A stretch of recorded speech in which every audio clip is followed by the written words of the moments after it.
네, 여러분 일부러라는 우리말 부사어가 있습니다. 일부러. 일부러라는 말 여러분도 가끔 쓰게 되시죠? 일부러라는 말은 어떤 목적을 갖고 하는 행위에 붙입니다. 피치 못해서 어쩔 수 없이 하는 게 아니라 자기 통제하에 있는 어떤 일. 내가 할 수도 있고 안 할 수도 있는데 일부러 하기도 하고 일부러 안 하기도 할 때 이 말을 씁니다. 도와주려고 일부러 하는 일도 있고 골탕 먹이기 위해서 일부러 하는 일도 있습니다. 날 위해 일부러 해줬구나 하면 너무나 고마운 일부러죠. 근데 할 수 있으면서 일부러 안 했구나 싶을 때는 화나게 하는 일부러가 됩니다. 예, 이런저런 일부러가 있겠지만 가장 안타까운 일부러는 어리석은 일부러가 있습니다. 하면 좋은데 어리석게도 일부러 안 합니다. 안 하면 좋은데 안 할 수도 있는데 어리석게도 그냥 일부러 하게 되는, 전혀 도움이 안 되는 일을 일부러 굳이 의도적으로 합니다. 오늘 본문에 그런 일부러가 나옵니다. 어리석은 일부러입니다. 베드로 사도는 다시금 자신이 이렇게 편지를 쓰는 이유를 밝힙니다. 일깨워 생각나게 하려고, 기억나게 하려고 제가 여러분께 편지를 씁니다. 이렇게 말합니다. 과연 뭘 생각나게 하고 뭘 일깨워 주려 하는지 우리 본문 한번 읽어볼까요? 베드로후서 3장 1절과 2절 말씀 우리 함께 읽겠습니다. 사랑하는 자들아, 이 둘째 편지를 너희에게 쓰노니 이 두 편지로 너희의 진실한 마음을 일깨워 생각나게 하여 곧 거룩한 선지자들의 예언한 말씀과 주 되신 구주께서 너희의 사도들로 말미암아 명하신 것을 기억나게 하노라. 아멘. 예. 내가 이렇게 두 번째 편지를 쓰는 이유, 두 번째 편지라는 건 이제 베드로후서를 의미하는 거죠. 지금 첫 번째 편지는 베드로 전서를 말합니다.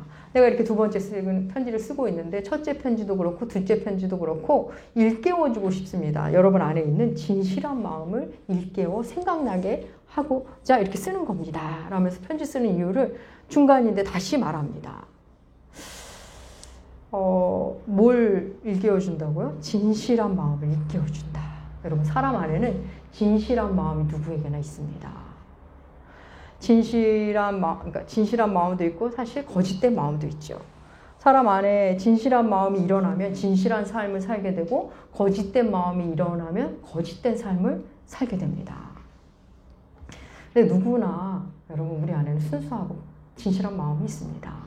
사느라고 잊고 지낸, 세상 사느라고 이렇게 밀어놓고 묻어둔 그 진실하고 순수한 마음이 누구에게 있습니다. 진실하게 살 수 없어.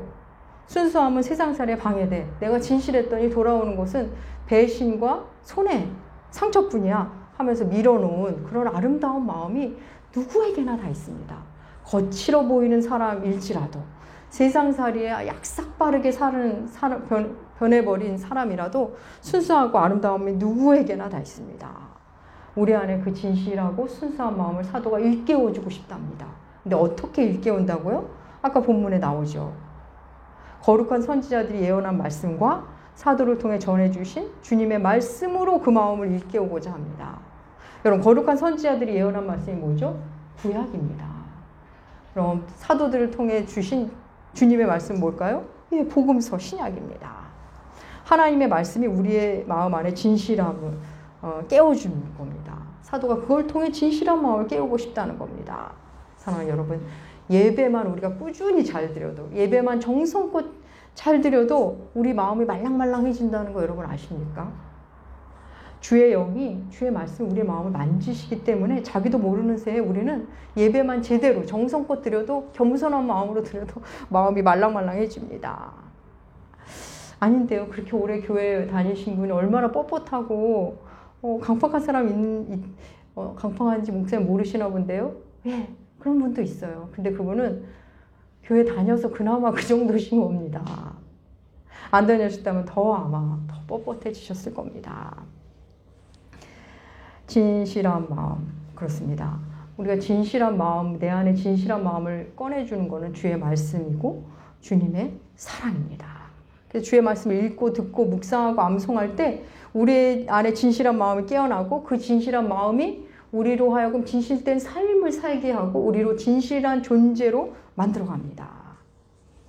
또한 우리가 진실된 삶을 살려면 진실한 사람들을 만나시면 됩니다. 진실한 사람들을 만나면 말씀을 가까이 하고 말씀을 품에 안고 사는 사람을 만나면 우리도 모르게 진실함이 이렇게 우리 안에서 깨어납니다.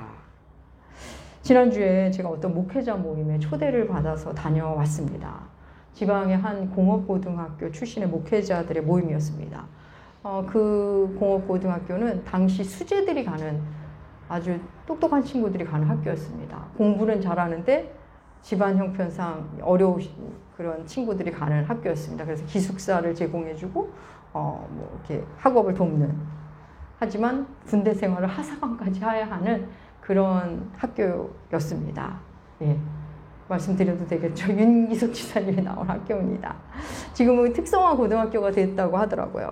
근데 여러분, 공업고등학교인데 목회자가 그렇게 많이 배출됐답니다. 그렇게 된 데는 한 장로님의 헌신이 있었다고 합니다.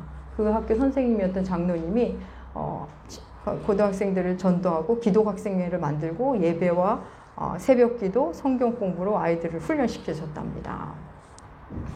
제가 그날 모임에 가보니 자신이 고등학교 때 하나님을 만나서 주로 중고등학생들을 섬기는 일에 열심인 분이 있으셨습니다. 처음에는 국내에 중고등학생들을 후원도 하고 가서 섬기기도 하셨다가 이제 후에는 나중에는 미얀마 청소년들을 위해서 일하셨다고 합니다. 근데 어느덧 이제 은퇴를 앞두고 계시더라고요. 또 어떤 분은 20년 이상 오직 어린이 선교만을, 어린이 전도만을 위해 헌신하신 분이 계셨고, 또 30년 이상 성경을 번역하는 일을 해오신 분이 있으셨습니다. 또 신학교 교수님으로 재직하면서 이렇게 저서도 내시고 또 후학을 양성하는 분이 계셨습니다. 공고를 나오신 분들인데 말입니다. 쉽지 않은 시간을 다들 경험하셨더라고요. 또 개척하신 분, 여러 가지 작은 교회, 큰 교회, 목회하신 분들 만났는데, 저는 그분들과 함께 있는 동안 그 진실한 삶을 사는 진실한 존재들을 만나니 제 마음 안에 진실함이 이렇게 충만해지는 느낌을 받고 집으로 돌아왔습니다.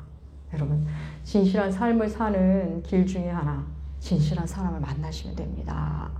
진실한 사람을 만나다 보면 진실한 말을 듣게 되고 진실하게 관계를 맺는 방법을 알게 되고, 그러면서 진실한 존재가 되어갑니다.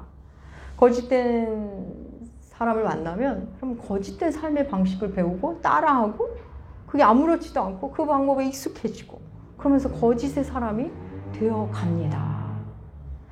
사랑하는 여러분, 우리 안에 진실한 마음은 하나님의 말씀으로 깨어나고 예수의 영이 있는 사람들, 말씀을 가진 사람들에 의해서 우리가 깨어납니다. 여러분, 말씀이 생각나고 떠오르게 하는 사람을 만나십시오.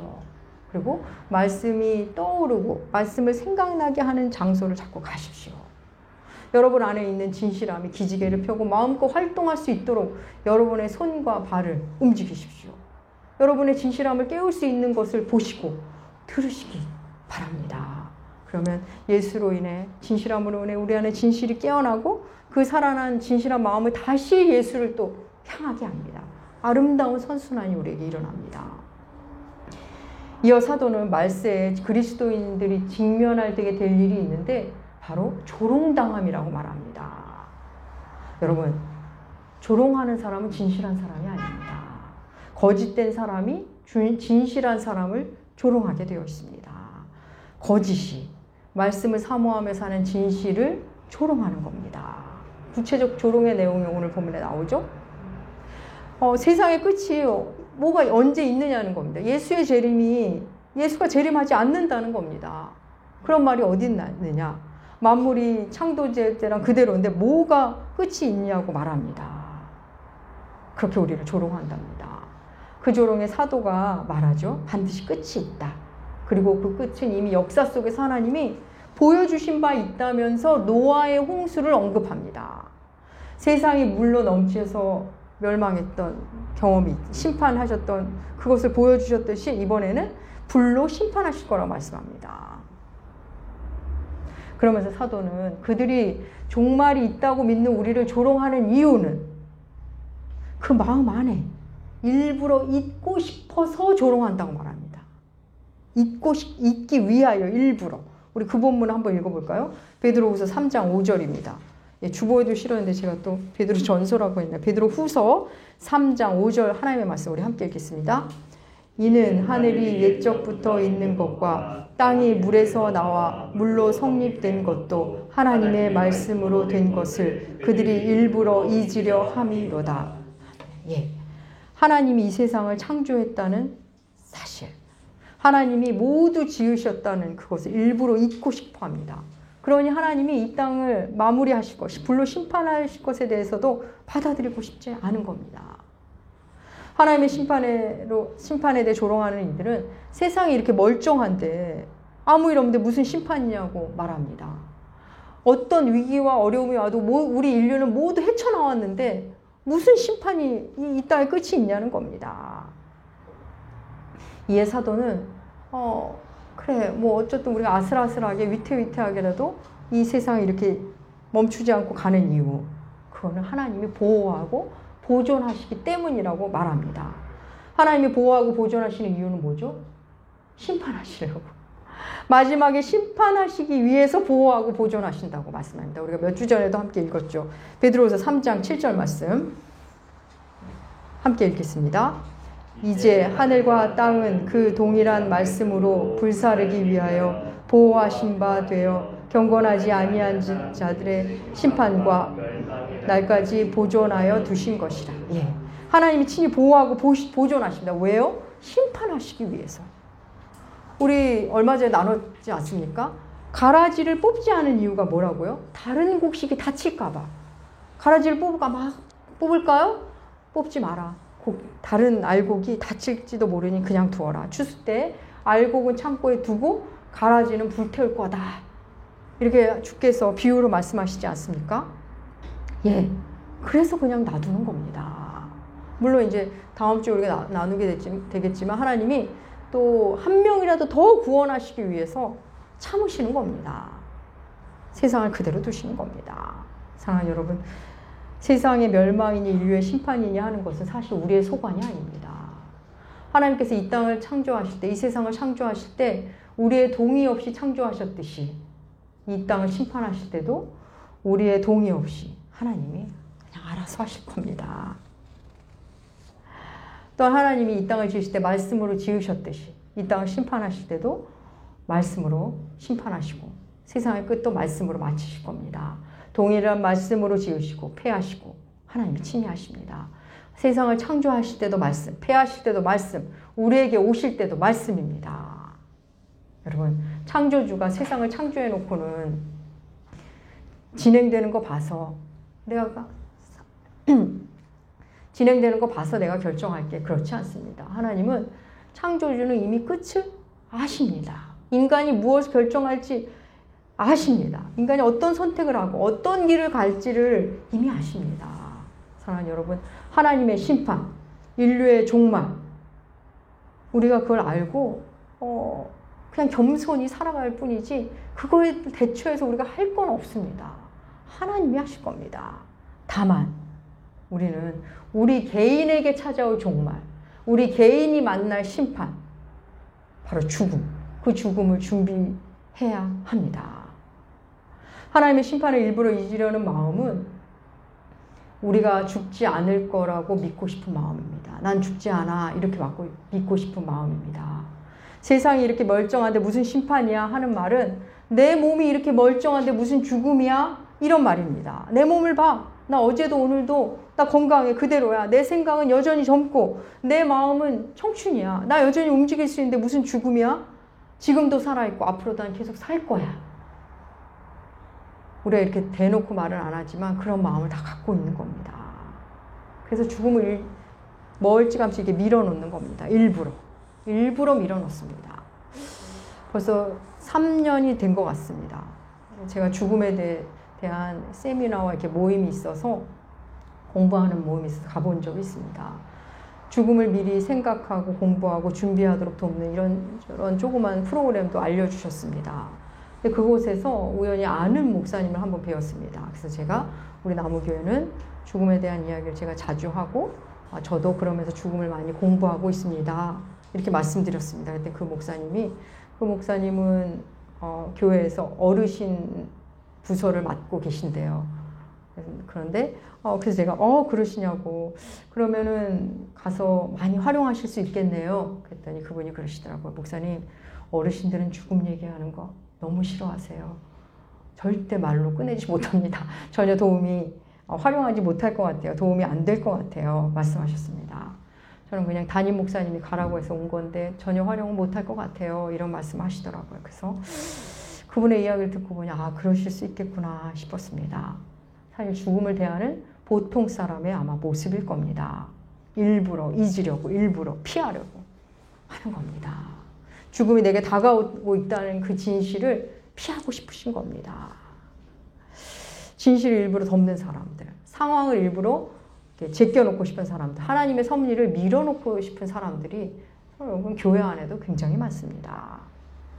많은 사람들이 진실을 마주하는 걸 두려워합니다.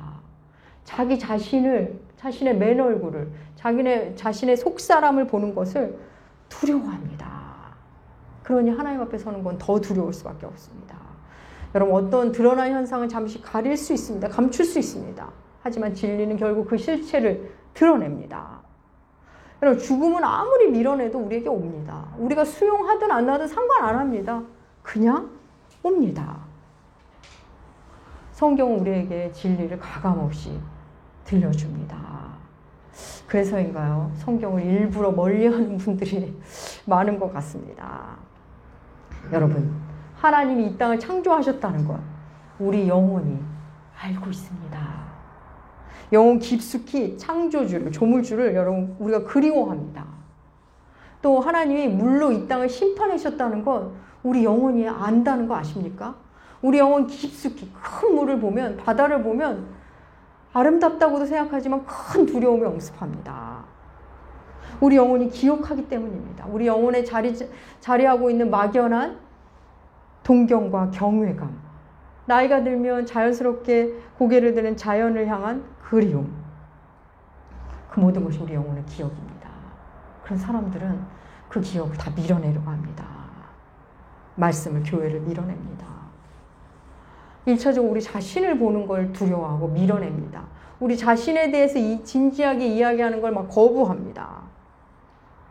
우리 교회는 제가 우리 교회 와서 좀 안 좋으신 분들도 있으실지 모르겠습니다. 제가 여러분 자신의 속사람을 만나도록 돕는 일을 이렇게 조금씩 야금야금씩 하고 있습니다. 그래서 때로는 뭔가 쓰시라 그러고 뭔가 말씀하시라 그러고 이런 걸 좀 하는데 그걸 권하는데 그럴 때 그 자리를 일부러 피하시는 분들이 계십니다. 그냥 하면 유익한데 자기 자신을 보는 게 아마 두려우신 것 같습니다. 이런저런 말로 합리화시키지만 사실은 자기 자신을 만나는 게 싫은 겁니다. 그 진지함이 싫은 겁니다. 여러분, 우리는 우리 영혼은 우리가 감각하거나 대부분의 많은 사람 자신의 영혼을 감각하거나 인식하지 못합니다. 하지만 우리 안에 어떤 형태로든 내 안에 나로 존재하게 하는 그 몸과 다른, 또 마음과는 또 다른 그 무엇이 있다는 걸 우리가 다 알고 있습니다. 그런데 우리가 스스로 그걸 외면하고 있을 뿐입니다. 우리 다시 본문으로 돌아갈까요? 이 땅은 계속 그리스도인을 조롱할 겁니다. 예수가 어디 있느냐고, 하나님이 이 땅에 있다면 세상을 이렇게 놔두겠냐고 여러 말로 조롱할 겁니다. 우리가 병이라도 들면, 우리가 망하기라도 하면 너희 하나님이 어디 있느냐고 조롱할 겁니다. 여러분, 인류 역사상 가장 깊은 조롱, 가장 원색적인 희롱, 말도 안 되는 모욕과 수치의 현장이 여러분 어디입니까? 십자가 현장입니다. 주께서 십자가에 오르실 때 그 장면을 우리에게 알려준 사복음서에 그 십자가 장면에서 제일 많이 나오는 단어가 조롱, 희롱이라는 단어입니다. 군인들이 희롱하고 대제사장들과 서기관들이 주님을 조롱하고 지나가는 사람도 주님을 조롱합니다. 하나님이 그들을 위해 십자가에 못 박히시고 예수께서 육신을 입고 오신 예수께서 그들을 위해 못 박히시는데 아무것도 모르는 자들이 하나님을, 예수를 조롱하는 겁니다. 여러분, 하나님이 심판하시기 위해 이 땅을 보존하고 있는데 신이 어디 있느냐고 조롱합니다. 조롱하는 그들 마음 안에는 진리를 일부러 거부하고 외면하는 마음으로 가득한 겁니다. 여러분, 아파도 예수 안에서 아프고 망해도 예수 안에서 망하면 되는 건데 세상은 그걸 공격하고 조롱하는 겁니다. 세상은 듣기 싫답니다.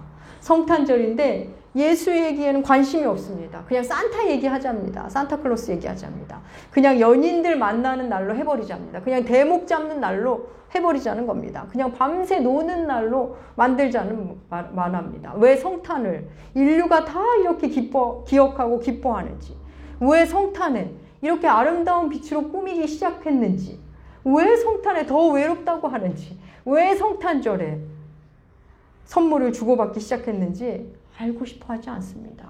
도대체 왜 이러는지. 성탄이 무슨 날인지도 모르면서 다 성탄절과 관련 있는 것처럼 즐기려고 합니다. 여러분, 성탄을 즐기는 인류의 모습이 너무나 놀랍고 신기하지 않습니까? 사랑하는 여러분, 실은 모두 성탄과 관련이 있기 때문입니다. 예수 나심과 관련 없는 사람이 이 땅에 아무도 없습니다. 이 땅의 모든 사람들, 자신도 모르게 신적 존재를 갈망합니다. 나를 만족시킬 어떤 존재를 찾아다닙니다. 왜 나를 만족시키지 않냐면서 서로 싸우는 거. 여러분, 그것도 그 중에 하나입니다. 깊은 외로움과 갈망. 그 근본적인 해결은 하나님인데, 하나님으로만 채워져야 할 것인데 다른 것을 찾아 헤맵니다. 그래서 놀랍게도 우리 영혼 깊은 곳에는 그걸 압니다. 우리 영혼을 알고 있습니다. 사랑하는 여러분, 우리는 하나님으로 채워져야 된다는 영혼을 알지만 우리가 의식하지도 자각하지도 못할 뿐입니다. 오히려 자각하게 될까봐, 의식하게 될까봐 방해하는 세력이 있고 우리 스스로도 그걸 밀어넣기까지 하는 겁니다. 마음에 진실함이 없는 사람, 진실한 마음이 깨어나지 않은 사람은 하나님의 창조에 대한 태도와 종말에 대한 태도가 동일합니다. 일부러 거부합니다. 일부러 잊으려 합니다. 창조도 거짓이요, 심판도 거짓이라고 생각하고 싶은 겁니다. 사랑하는 여러분, 여러분은 어떠십니까? 하나님이 이 땅을 창조하신 걸 믿으십니까? 하나님이 이 땅을 친히 끝내실 걸 또한 믿으십니까? 인간의 시간, 인류의 시간, 나의 시간, 나의 생명이 하나님 손에 있다는 걸 여러분 믿으십니까?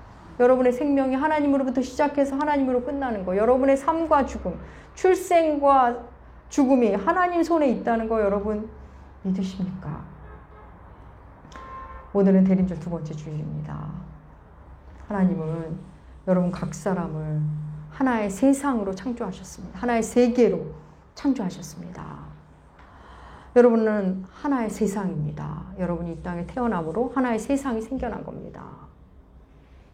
여러분이 태어나서 성장하면서 아프고 기쁘고 슬프고 행복해하고 그런 것, 그 자체가 여러분 자체가 세상이며 여러분 한 분 한 분이 우주입니다.